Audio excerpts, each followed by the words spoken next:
Hello my amazing students, कैसे हैं आप सब। मैं जसलीन कौर, आपकी educator of business studies, welcome करती हूँ आप सभी का इस चैनल पर। तो बेटा, लास्ट क्लास में हमने क्या किया था? हमने डिस्टिंक्शन किए थे इकोनॉमिक एक्टिविटीज के बीच में, दैट इज बिजनेस, प्रोफेशन और एम्प्लॉयमेंट के बीच में। आज हम पढ़ेंगे क्लासिफिकेशन ऑफ बिजनेस एक्टिविटीज कि बिजनेस एक्टिविटीज कितने टाइप की होती हैं। चलिए, let's begin. Business activity basically two types की होती है, मतलब इन दोनों को मिलाकर ही बिजनेस फॉर्म होता है। First is industry and second is commerce. मतलब खाली इंडस्ट्री के भरोसे भी बिजनेस नहीं चलता, खाली कॉमर्स के। जब तक इन दोनों का कॉम्बिनेशन नहीं होगा तब तक बिजनेस रन नहीं होगा। दोनों के कॉम्बिनेशन से ही बिजनेस फॉर्म होता है। तो सबसे पहली क्लासिफिकेशन क्या है? सबसे पहला क्या है? It's the industry. इंडस्ट्री क्या होती है? आइए हम आज डिटेल में इंडस्ट्री के बारे में ही पढ़ेंगे। जहां की इंडस्ट्री वो जगह होती है जहां पे गुड्स एंड सर्विसेज का प्रोडक्शन हो रहा है, प्रोड्यूस करते हैं हम गुड्स एंड सर्विसेज। और इंडस्ट्री कितने टाइप्स की होती है? Industry is of three types: primary industry, secondary industry and tertiary industry. Further हम प्राइमरी इंडस्ट्री को भी क्लासिफाई करते हैं टू टाइप्स में, that is extractive and genetic industry. Then further secondary को भी हम क्लासिफाई कर देते हैं, that is manufacturing and constructive industry. Than manufacturing को भी हम फर्दर क्लासिफाई करते हैं in the four types. First is analytical, synthetical, processing and assembling. अभी आपको लग रहा होगा सबके टाइप, सबके सब टाइप्स ही हो, लेकिन इन डिटेल हम इसको अभी पढ़ेंगे आगे तो आपको सब क्लियर हो जाएगा। चलिए, आज हम पढ़ेंगे इंडस्ट्री के, इंडस्ट्री क्या होती है और इंडस्ट्री के टाइप्स। चलिए, industry refers to an activity which converts raw materials into goods. मतलब इंडस्ट्री ऐसी जगह है जहां पे रॉ मटेरियल्स का कन्वर्जन होता है। मतलब रॉ मटेरियल से क्या बनते हैं? यूजफुल गुड्स बनते हैं जिनको कि हम कंज्यूम कर पाते हैं। For example sugar. क्या आपको शुगर डायरेक्टली ऐसे मिल जाती है? जाके आप कहीं से भी शुगर ले आए, मतलब मार्केट से तो आप लेके आते होगे, बट ये नेचुरल रिसोर्स थोड़ी है कि आपको शुगर लाए और आके चाय में डाल दी। ऐसा नहीं होता है। ये इंडस्ट्री में प्रोसेस होते हैं, शुगर केन को प्रोसेस किया जाता है, तब हमारे हाथ में आती है शुगर, तब हम उसको डायरेक्टली यूज कर लेते हैं। यही है इंडस्ट्रीज का काम। क्या होता है? रॉ मटेरियल्स को कन्वर्ट करना। किस में कन्वर्ट करना? यूजफुल गुड्स को, यूजफुल प्रोडक्ट्स या यूजफुल गुड्स में कन्वर्ट करना, सो दैट हम उसको डायरेक्टली कंज्यूम कर सकें। Industry includes activities related to production and processing as well as activities related to rearing and reproduction of animals or living species. अब देखिए industries में क्या होता है? इंडस्ट्रीज में प्रोडक्शन भी होता है, प्रोसेस भी होता है, रिप्रोडक्शन भी होता है एनिमल्स का और प्लांट्स का। मतलब इंडस्ट्री में क्या होता है? इट्स दी प्राइमरी इंडस्ट्री में क्या है? It's the initial stage. मतलब इनिशियल स्टेज होती है इंडस्ट्री जहां पे हम गुड्स को या living beings, like living beings का मतलब है प्लांट्स एंड एनिमल्स से, उनका रिप्रोडक्शन करवाते हैं। यहाँ पे बहुत सारी इंडस्ट्रीज आती है, suppose primary, secondary and tertiary. अब हम इन डिटेल उनके बारे में पढ़ेंगे। सबसे पहले हम बात करेंगे प्राइमरी इंडस्ट्रीज की। प्राइमरी इंडस्ट्रीज क्या होती हैं? Primary industries includes all those industries which are concerned with the extraction of natural resources and reproduction of living species. Primary industry वो इंडस्ट्री होती है जो कि नेचुरल रिसोर्सेज से गुड्स को प्रोड्यूस करती है। मतलब नेचुरल रिसोर्सेज लाइक सॉइल से कुछ निकालना, वाटर से कुछ निकालना, एयर से कुछ निकालना, ये सब क्या है? ये सब हमारी जो नेचुरल रिसोर्सेज, लाइक आप अर्थ को, सॉइल को खोद के उसमें से मिनरल्स निकाल रहे हो, फिर मिनरल्स को फर्दर हम प्रोसेस कर रहे हैं किसी यूजफुल थिंग में। ये क्या होगा? ये किस में आएगा? प्राइमरी इंडस्ट्री में, जो सबसे फर्स्ट स्टेज होती है जहां से हम स्टार्ट होते हैं रॉ मटेरियल्स को प्रोड्यूस करना। तो वो कहाँ, किस में आता है? वो प्राइमरी इंडस्ट्रीज में आता है। अब प्राइमरी के भी फर्दर टू टाइप्स होते हैं। First is extractive and second is genetic. अब एक्सट्रैक्टिव क्या होता है, जैसे कि उसके नाम से ही हम समझ पा रहे हैं, एक्सट्रैक्टिव मतलब कि एक्सट्रैक्ट करना, कुछ निकालना। अब कहां से निकालना, हम नेचुरल रिसोर्सेज से जो भी निकालेंगे वो किसके अंडर आएगा, एक्सट्रैक्टिव इंडस्ट्रीज के अंदर आएगा। जैसे कि it includes all those activities which are engaged in raising products from natural sources. अब ये नेचुरल सोर्सेज क्या क्या हो सकती हैं, नेचुरल सोर्स चाहे आप सॉइल से कुछ निकाल रहे हो, एयर से, वाटर से, या फिर from beneath the surface of the earth, या अर्थ के अंदर से भी कुछ निकाल रहे हो। ये सब क्या है, हम कुछ निकाल रहे हैं, हम कुछ एक्सट्रैक्ट कर रहे हैं। अब क्या एक्सट्रैक्ट कर सकते हैं, लाइक रिवर में से हम क्या एक्सट्रैक्ट कर सकते हैं, फिशेस को एक्सट्रैक्ट कर सकते हैं, और अर्थ के अंदर से हम क्या एक्सट्रैक्ट कर सकते हैं, मिनरल एक्सट्रैक्ट कर सकते हैं, हम आयरन ओर को एक्सट्रैक्ट कर सकते हैं। ये सब क्या किसके अंडर आएगा, ये सब आएगा एक्सट्रैक्टिव इंडस्ट्री के अंदर, कि हम नेचुरल रिसोर्सेज से कुछ निकाल रहे हैं, कुछ उसको प्रोड्यूस करें, मतलब नेचुरल रिसोर्सेज से जो चीज हम क्रिएट करेंगे नहीं उसको यूजफुल प्रोडक्ट बनाने के लिए, उसको किसके अंदर आएगी, एक्सट्रैक्टिव इंडस्ट्री के अंदर आएगी। Next is genetic industry. Genetic industry में क्या होता है, genetic industry as the name suggest, यहाँ पे हम जीन्स की बात करेंगे। जीन्स की बात करेंगे मतलब जैसे प्लांट्स एंड एनिमल्स की रिप्रोडक्शन की बात करेंगे, मतलब प्लांट्स और एनिमल्स को हम और ज्यादा बढ़ाएंगे। It includes all those industries which are engaged in breeding plants and animals for their use in further genetic industries. जैसे कि पोल्ट्री फार्मिंग में होता है, कैटल ब्रीडिंग में होता है, फिश हैचरी में होता है। जैसे कि हम फिशेस की रिप्रोडक्शन कराना, पोल्ट्री फार्मिंग में क्या होता है, चिकन्स की रिप्रोडक्शन कराना, किस लिए, ताकि ज्यादा से ज्यादा एग्स प्रोड्यूस हो पाए, ज्यादा से ज्यादा मीट मिल पाए। और कैटल ब्रीडिंग में क्या होता है, लाइक काउज एंड बफेलोस की, इन सब की ब्रीडिंग होती है कि उनका अच्छा उनको खिलाए पिलाएंगे ताकि उनकी ज्यादा से ज्यादा वो प्रोडक्शन कर पाए, ज्यादा से ज्यादा मिल्क प्रोवाइड कर पाए। ये सब किस में आ जाता है, ये सब है कैटल ब्रीडिंग में। तो जेनेटिक इंडस्ट्रीज में किसकी बात होती है, जीन्स की बारे में बात होती है, मतलब प्लांट्स और एनिमल्स का रिप्रोडक्शन कराना, उनको बढ़ाना ताकि उनसे हम कुछ ले पाए। जैसे कि चिकन से आप क्या ले सकते हो, एग्स ले सकते हो, मीट ले सकते हो, और काउज एंड बफेलो से आपको मिल्क मिल सकता है, मतलब कि उसमें कुछ यूजफुल चीज हमें मिलती है। आई होप आपको primary industry clear. Primary industry में हम सबसे इनिशियल स्टेज की बात करते हैं, जो सबसे स्टार्टिंग में होगा, मतलब जो हम नेचुरल रिसोर्सेज से एक्सट्रैक्ट करेंगे, चाहे हम उसको beneath द अर्थ एक्सट्रैक्ट करें, सॉइल से, वाटर से, कहीं से भी निकालें, वो नेचुरल रिसोर्सेज से जो हम चीज निकालेंगे वो आएगी प्राइमरी इंडस्ट्री में। I hope I am clear to all. तो बढ़ते हैं आगे, चलिए नेक्स्ट हम बात करेंगे सेकेंडरी इंडस्ट्री की। Secondary as the name suggest, primary मतलब फर्स्ट स्टेज, सेकेंडरी मतलब कि सेकंड स्टेज पे आ गया। अब जो चीजें एक्सट्रैक्ट हो चुकी हैं उन्हें यूजफुल प्रोडक्ट्स में यूज करने के लिए उनको बनाना, मतलब जैसे कि आपने बीनीथ द ऑयल क्या सॉरी बीनीथ द ऑयल नहीं, बीनीथ द अर्थ से आपने ऑयल निकाला। अब ऑयल तो निकल आया, अब ऑयल के भी फर्दर क्लासिफिकेशन होंगे ना कि किस टाइप का ऑयल है, कि वो पेट्रोल है, डीजल है, केरोसिन ऑयल है, कौन सा ऑयल है ये तो हमें नहीं मालूम ना, तो ये सब सेकेंडरी में आएगा। प्राइमरी ने क्या किया, ऑयल निकाल के दे दिया। अब सेकेंडरी का काम है ये फर्दर क्लासिफाई करना कि ये कौन सा ऑयल था। अब देखिए, secondary industry includes all those activities which are connected with using materials which have already been extracted by at the primary stage। जो प्राइमरी इंडस्ट्री ने ऑलरेडी हमें निकाल के दे दिया है, हम उसे यूज करके यूजफुल प्रोडक्ट बनाएंगे। These industries process such materials to produce goods for final consumption or further processing by other industrial units। मतलब अब जो हमें प्रोडक्ट्स मिलते हैं, सेकेंडरी इंडस्ट्री क्या करती है, उन्हें फाइनल प्रोडक्ट बना के देती है।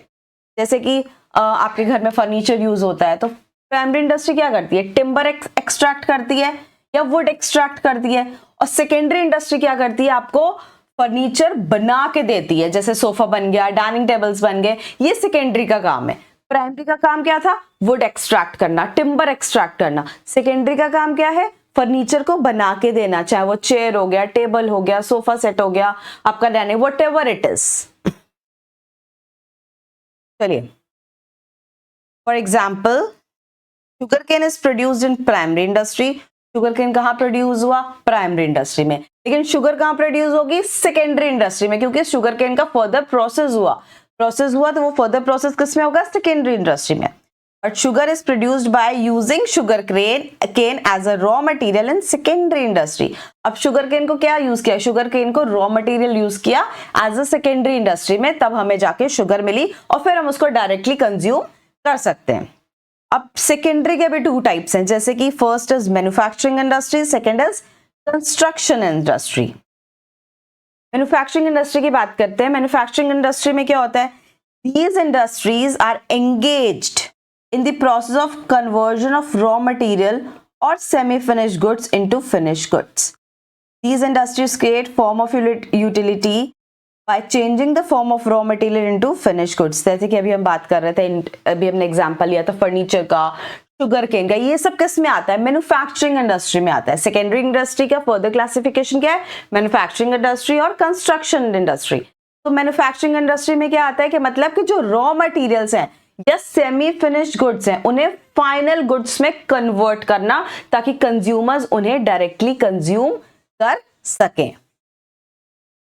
आइए इसके 1-2 और एग्जांपल देख लेते हैं, जैसे कि timber is converted into furniture, iron is converted into steel. जैसे आयरन ओर को एक्सट्रैक्ट किया हमने, अब क्या होगा? आयरन ओर तो निकल आया, बस सेकेंडरी इंडस्ट्री क्या करेगी? उस आयरन ओर को कन्वर्ट करेगी, किसमें?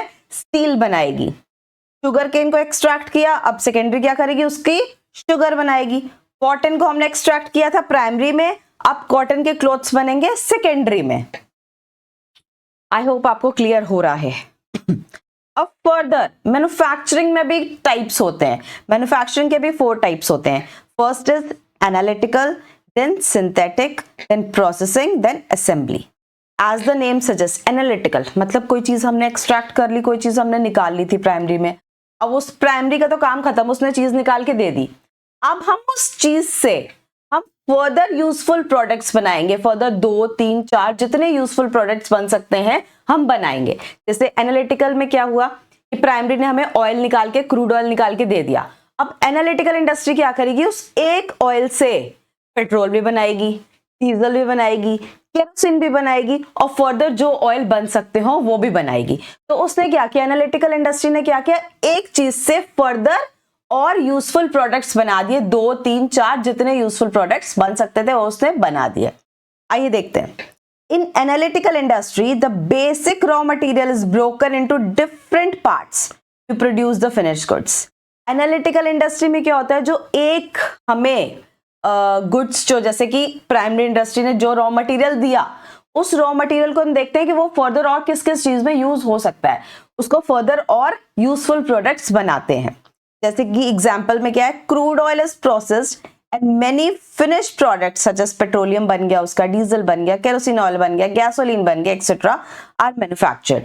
मतलब एक रॉ मटेरियल से फर्दर और प्रोडक्ट्स 2, 3, 4 जितने यूजफुल प्रोडक्ट्स बन सकते हैं, जिनको हम आगे फर्दर डायरेक्टली यूज कर सकते हैं, वो एनालिटिकल इंडस्ट्री बनाती है। Next is synthetic. सिंथेटिक या सिंथेटिकल इंडस्ट्री, ये क्या होती है? ये सिंथेटिक इंडस्ट्री में क्या होता है? जो चीजें बनती हैं वो मैन मेड होती है, लोग बनाते हैं। जैसे कि मतलब बनाते तो उसमें भी लोग ही हैं, बट इसमें क्या है? मैन 2-3 चीजों को या 2-3 केमिकल्स को मिक्स करके एक चीज बना के देते हैं। जैसे कि in synthetic industry 2 or more materials are mixed to manufacture some new product. मतलब जैसे कि एनालिटिकल क्या कर रहा था? एक रॉ मटेरियल के अलग अलग यूजफुल चीजें बना रहा था। इसमें यह क्या करेगा? 2-3 रॉ मटेरियल्स को यूज करके एक यूजफुल चीज बनाएगा। फॉर एग्जाम्पल कॉस्मेटिक्स, जैसे गर्ल्स क्या यूज करती है? लिपस्टिक्स यूज करती हैं, आईलाइनर्स यूज करती हैं। उसमें क्या होता है? वो क्या एक ही चीज से बनता है? नहीं, उसमें 2-3 चीजें ऐड करके या ज्यादा भी ऐड हो सकती हैं, ज्यादा ऐड करके वो एक फाइनल प्रोडक्ट निकल के आता है। तो वो कौन बनाता है? मैन ऐड करते हैं केमिकल्स और उसको एक फाइनल प्रोडक्ट बना के देते हैं। For example soaps. अब सोप क्या डायरेक्टली मिल जाता है हमें ऐसे ही कि हाँ यूज करो? उसमें क्या? उसमें फ्रेगनेंसेस डलती हैं, उसमें लैदर फॉर्म करने के लिए, मतलब झाग फॉर्म करने के लिए कोई केमिकल डाला है, मतलब 3-4 केमिकल्स मिक्स करके एक सोप बनता है। तो एनालिटिकल और सिंथेटिक दोनों ऑपोजिट हैं। उसमें एनालिटिकल में क्या था? एक से बहुत सारे प्रोडक्ट्स बन रहे थे, और सिंथेटिकल में क्या है? कि आपको 3-4 प्रोडक्ट्स को मिक्स करके एक फाइनल प्रोडक्ट, यूजफुल प्रोडक्ट बनाना है। जैसे कि एग्जाम्पल क्या है, various chemicals are mix to produce soap, paints, cosmetics etcetera. I hope आपको क्लियर है यहां तक, तो बढ़े आगे। Next is processing industry. अब प्रोसेसिंग इंडस्ट्री में क्या होता है, एज द नेम सजेस्ट कि एक चीज की प्रोसेस होगी बार बार, मतलब जो भी हमें जो फिनिश गुड्स मिलेगा वो प्रोसेस होके मिलेगा।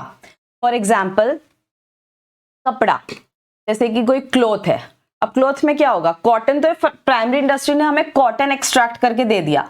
अब उस पर क्या होगा, उस पर वीविंग होगी, उस पर डाई होगी, फिर फर्दर प्रोसेस होके वो एक कपड़ा बनके हमको मिलेगा। तो वो क्या होएगा, वो किस में आएगा, प्रोसेसिंग, क्योंकि एक चीज का बहुत सारा प्रोसेस करके तब फिनिश गुड्स या तब यूजफुल गुड्स बनते हैं।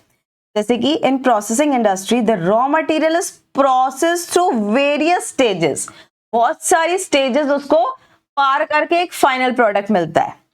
And then finish goods are manufactured. For example textile industry में होता है, आयरन एंड स्टील इंडस्ट्री में, शुगर इंडस्ट्री में एक्सेट्रा। मतलब जो भी चीज हमें मिल रही है बहुत सारे स्टेजेस से गुजरती है, वो बहुत सारे प्रोसेस से गुजरती है, तब वो फाइनल प्रोडक्ट और फाइनल यूजफुल प्रोडक्ट हम कंज्यूम कर पाते हैं।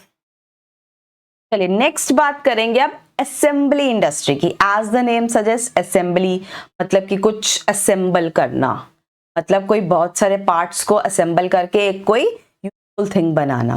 जैसे आपने सुना होगा कंप्यूटर, जैसे आपका डेस्कटॉप कंप्यूटर है, उसके बहुत सारे कंपोनेंट्स होते हैं अलग अलग। अब एक ही जगह जरूरी नहीं है कि एक ही इंडस्ट्री में सारे कंपोनेंट्स बन रहे हो, कोई इंडस्ट्री मॉनिटर बना रही है, कोई इंडस्ट्री कीबोर्ड बना रही है, कोई इंडस्ट्री सीपीयूज बना रही है, लेकिन हम क्या करते हैं, असेंबली इंडस्ट्री क्या करती है, सारे कंपोनेंट्स को असेंबल करके एक फाइनल डेस्कटॉप कंप्यूटर रेडी करके आपको प्रोवाइड करती है। इसमें क्या हुआ, अगर आपको खाली एक कीबोर्ड प्रोवाइड कर दिया जाए तो आपका क्या काम हो जाएगा, नहीं होगा। हमें डेस्कटॉप कंप्यूटर चाहिए तो क्या होगा, हमें सारे कंपोनेंट्स जरूरी है, उसमें सारे कंपोनेंट्स का मिक्सचर होके ही एक फाइनल यूजफुल प्रोडक्ट बनेगा। और एक नेक्स्ट एग्जांपल हम ले सकते हैं, जैसे कि कार्स में क्या सब कुछ एक जगह बनता है, नहीं, कोई किसी और कंट्री में भी बन सकता है, हम किसी और कंट्री से भी मंगा सकते हैं प्रोडक्ट्स, किसी और इंडस्ट्री में बने, सब अलग अलग जगह बनता है, लेकिन एक जगह असेंबली इंडस्ट्री क्या करती है, सब जगह से प्रोडक्ट्स लाके उसको असेंबल करके एक final product, final useful product जो कि फर्दर डायरेक्टली आप कंज्यूम कर सकते हो, वो बना के देती है आपको। In assembly industry the various finish products are combined to produce a new finish products. मतलब वेरियस फिनिश प्रोडक्ट्स, मतलब वेरियस फिनिश प्रोडक्ट्स का मतलब यहाँ रॉ मटेरियल्स यूज नहीं होते हैं। जैसे कि कीबोर्ड अपने आप में रेडी है, वो ये नहीं कि हम कीबोर्ड को रॉ मटेरियल में नहीं काउंट करेंगे, कीबोर्ड अपने आप में एक फिनिश गुड है। अब वो कीबोर्ड अपने आप में फिनिश गुड है, मॉनिटर अपने आप में फिनिश गुड है, और सीपीयू अपने आप में फिनिश गुड, मतलब बहुत सारे फिनिश गुड्स को मिला के एक फिनिश गुड बनता है, मतलब यूजफुल थिंग बनती है। मतलब अकेला कीबोर्ड भी काम नहीं करेगा, अकेला मॉनिटर भी काम नहीं करेगा, सब यूजफुल थिंग्स को मिला के एक फिनिश प्रोडक्ट्स या यूजफुल प्रोडक्ट फॉर कंजम्पशन बनाया जाता है। For example manufacturing of computers, television, watches, automobiles, cars etcetera. I hope आपको सेकेंडरी इंडस्ट्री का फर्स्ट मैन्युफैक्चरिंग इंडस्ट्री क्लियर है। थोड़ा सा इंडस्ट्री लेंदी हो जाता है, लेकिन ये बहुत इंपॉर्टेंट टॉपिक है आपका एग्जामिनेशन पॉइंट ऑफ व्यू, उसको ध्यान से समझना। अगर आप समझ लोगे तो आपको कोई भी प्रॉब्लम नहीं आए। चलिए आगे बढ़ते हैं। आगे इज कंस्ट्रक्शन इंडस्ट्री। अब इस कंस्ट्रक्शन इंडस्ट्री में क्या होता है, जैसे कि नाम में क्या है, कंस्ट्रक्शन मतलब कि कुछ कंस्ट्रक्ट करना, कुछ बनाना। अब क्या बनाना, जैसे आप सुनते हो कि रिवर्स नहीं, डैम्स बन रहे हैं, ब्रिजेस बन रहे हैं, स्कूल्स बन रही हैं, बिल्डिंग्स बन रही हैं, हॉस्पिटल्स बन रहे हैं, ये सब क्या है, कंस्ट्रक्शन हो रही है। तो ये जितने भी कंस्ट्रक्शंस हो रहे हैं ये किसके अंदर आते हैं, ये कंस्ट्रक्शन इंडस्ट्री के अंदर आते हैं। These industries are concerned with construction of buildings, dams, roads, etc. These industries use products of manufacturing industries. ये किसका प्रोडक्ट्स यूज करती हैं, मैन्युफैक्चरिंग इंडस्ट्री का प्रोडक्ट यूज करती हैं, जैसे कि cement, iron, steel, lime etcetera. मतलब जो मैन्युफैक्चरिंग इंडस्ट्री बनाती है वो प्रोडक्ट्स यूज करके कंस्ट्रक्शन इंडस्ट्री कुछ नया बनाती है, सपोज ब्रिजेस बना दी, उसमें आयरन एंड स्टील की जरूरत है, सपोज बिल्डिंग बना रही है, उसमें सीमेंट वगैरह की जरूरत है, तो ये सब क्या है, ये सब जो हम सीमेंट किसने बनाया था, सीमेंट बनाया था मैन्युफैक्चरिंग इंडस्ट्री ने। आयरन और स्टील किसने बनाया, ये बनाया था मैन्युफैक्चरिंग इंडस्ट्री ने। ये जो चीजें, जो मैन्युफैक्चरिंग इंडस्ट्री चीजें बनाती है, वो हम कंस्ट्रक्शन इंडस्ट्री में यूज करके फर्दर एक नई चीज बनाते हैं। और ये जो चीज बनती है, सपोज ब्रिज है, डैम है, इनको हम मूव नहीं कर सकते उनकी जगह पे। लाइक स्कूल आपने एक जगह बना दिया, तो क्या आप वो स्कूल ले जाके कहीं मार्केट में सेल करा सकते हो? नहीं। कंस्ट्रक्शन इंडस्ट्री ये करती है, जहां जिस चीज की जरूरत है वही वो चीज बनती है। जैसे कि ब्रिज की जरूरत थी, रिवर जा रही, उसके ऊपर ब्रिज आपको बनाना है, तो वहां जरूरत है तो वही बनेगी, और वहां से आप उसको उठा के वापस कहीं और नहीं कर सकते हो। वो जहां एक जगह बन गया वो बन गया। This is immovable. The unique feature of these industries is that products cannot be transferred or shifted to the market. इन्हें हम कहीं ट्रांसफर ले जाके नहीं कर सकते और ना मार्केट में भी शिफ्ट कर सकते। They are constructed and remain at the fixed site only. ये एक ही जगह जहां कंस्ट्रक्ट हो गए वही रहेगा, इसकी फिक्स साइट हो गई। आपको क्लियर है सेकेंडरी इंडस्ट्री? अब बढ़ते हैं आगे। Next is tertiary industry. अब प्राइमरी इंडस्ट्री ने अपना काम कर दिया, उसने गुड्स सारे प्रोड्यूस कर दिए, मतलब सॉरी गुड्स रॉ मटेरियल लेके आ गया। सेकेंडरी इंडस्ट्री ने अपना काम कर दिया, रॉ मटेरियल से फिनिश गुड्स बना दिए। अब टर्शियरी इंडस्ट्री का क्या काम होता है? दोनों ने तो अपना काम कर दिया। अब टर्शियरी इंडस्ट्री का काम होता है इन सारे गुड्स को या सर्विसेज को कंज्यूमर्स तक पहुंचाना। अब वो कैसे पहुंचाती है, आइए देखते हैं। Tertiary industries includes all those activities which are concerned with providing support services to primary and secondary industry as well as activities relating to trade. मतलब ये एक हेल्प प्रोवाइड करती है प्राइमरी इंडस्ट्री को भी और सेकेंडरी इंडस्ट्री को भी, क्योंकि जो वो मैन्युफैक्चर दोनों ने कर दिया, अब कंज्यूमर्स तक पहुंचेगा कैसे? फॉर एग्जाम्पल टी जो है वो मैन्युफैक्चर हो गई वहां असम में, पर ये यूज तो पूरी कंट्री में होता है, ये पहुंचेगी कैसे? ये सब जो है ये किसने हेल्प किया? ये टर्शियरी इंडस्ट्री हेल्प करेगी उन्हें कि उसके टी को पूरे ऑल ओवर इंडिया या ऑल ओवर कंट्री में पहुंचाने में। It is also known as service industry. इसको सर्विस इंडस्ट्री भी बोलते हैं। क्यों बोलते हैं? क्योंकि ये सर्विसेज प्रोवाइड करती है, हेल्प करती है, लाइक ट्रांसपोर्टेशन सर्विस प्रोवाइड करती है, वेयर हाउसिंग सर्विस प्रोवाइड करती है, banking service, insurance service etcetera. Tertiary industry क्या करती है? टू रिमूव हिंड्रेंस रिमूव करती है, मतलब जो बीच में ऑब्स्टिकल्स आते हैं, जो बाधाएं आ जाती हैं, वो हटाने में हेल्प करती है। विच arise during production and distribution of goods and services. Goods जब प्रोड्यूस हो रहे हैं तो उन्हें हम कैसे पहुंचाएं, गुड्स डिस्ट्रीब्यूट करने में, गुड्स को स्टोर करने में, गुड्स की एडवर्टाइजिंग करने में, ये सब जो प्रॉब्लम्स आती हैं, ये प्रॉब्लम्स हटाती है tertiary industry. It provide service facilities like, अब कौन कौन सी फैसिलिटीज वो प्रोवाइड करती है? सबसे पहला है ट्रांसपोर्टेशन फैसिलिटी।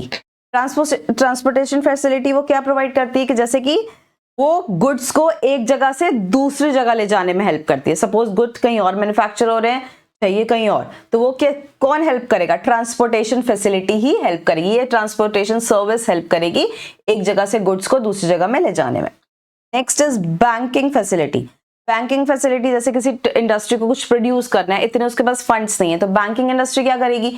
बैंकिंग क्या करेगी? वो उसको सर्विस प्रोवाइड करेगी, उसको फंड्स प्रोवाइड करेगी, क्रेडिट फैसिलिटी प्रोवाइड करती है ताकि वो अच्छे से मैन्युफैक्चर कर पाए, उन्हें फंड्स की कमी ना हो। इंश्योरेंस क्या करता है? इंश्योरेंस जो है, जो रिस्क आते हैं वो रिस्क को कम करता है। लाइक गुड्स है, किसी ने गुड्स मैन्युफैक्चर कर रहा है, सपोज आग लग गई, कुछ हो गया, ये जो सब रिस्क हैं ये इंश्योरेंस में कवर होता है कि इंश्योरेंस पॉलिसीज उसने ली होंगी तो वो गुड्स उसमें कवर हो जाता है। उसका बिल्कुल रिस्क खत्म नहीं हो सकता, बट उसका रिस्क कम हो जाता है। वेयर हाउसिंग क्या होता है? जैसे गुड्स बनते कहीं और हैं, और ये भी तो है नहीं कि आपने गुड्स जो है, सपोज मैंगो पिकल कब है? मेन उसका सीजन कब आता है? जून में, मई जून में। तो वो मैंगो पिकल जो बनता है मई जून में बन गया, अब वो चलता तो पूरे थ्रू आउट द ईयर है ना, सब खाते हैं थ्रू आउट द ईयर, तो बनता खाली मई जून में है लेकिन चलता पूरे साल है। तो ये जो एक बार बन गया, अब उसको बन तो गया, अब उसको स्टोर करने के लिए तो जगह चाहिए, तो वो कौन हेल्प करेगा? वो वेयर हाउस हेल्प करेगा, वो वेयर हाउस फैसिलिटी।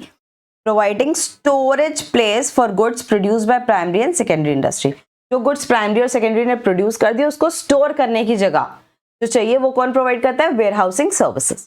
अब एडवर्टीजमेंट, गुड्स तो आपने बना दिया है, अब कंज्यूमर्स, अब हम यहाँ बैठे हैं, हमें नहीं पता ना कि वहां क्या बन रहा है क्या नहीं, तो हमें कैसे पता लगता है? कभी हम न्यूज़पेपर में देख लेते हैं, कभी फोन में देख कुछ ऐड आ गए उसमें देख लिया, कभी टीवी में कुछ देख रहे तो उसमें एडवर्टीजमेंट। तो ये क्या है? हमें कैसे पता लगता है? हमें थ्रू एडवर्टीजमेंट्स पता लगता है कि और क्या नया प्रोडक्ट मार्केट में आया है, उसकी क्या एडवांटेजेस हैं। तो ये सब कैसे पता लगता है? वो एडवर्टाइजिंग से पता लगता है, एडवर्टीजमेंट्स होते हैं तो हम जान पाते हैं।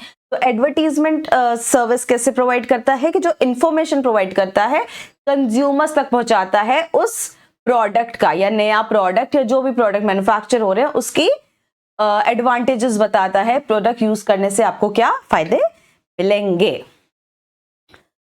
तो चलिए आज हमने कर ली इंडस्ट्रीज। अब इंडस्ट्रीज में क्या क्या था? इंडस्ट्रीज में 3 टाइप की इंडस्ट्रीज थी, that is primary, secondary and tertiary. Primary आपको समझ आ गई, रॉ मटेरियल्स एक्सट्रैक्ट करना। सेकेंडरी में क्या था? रॉ मटेरियल से फिनिश गुड्स बनाना। टर्शरी में क्या थी? जो इसने गुड्स बनाए अब वो इसका क्या करेगा? वो टर्शरी क्या करेगा? उसको हेल्प करेगा गुड्स को कैसे पहुंचाना है कस्टमर्स तक।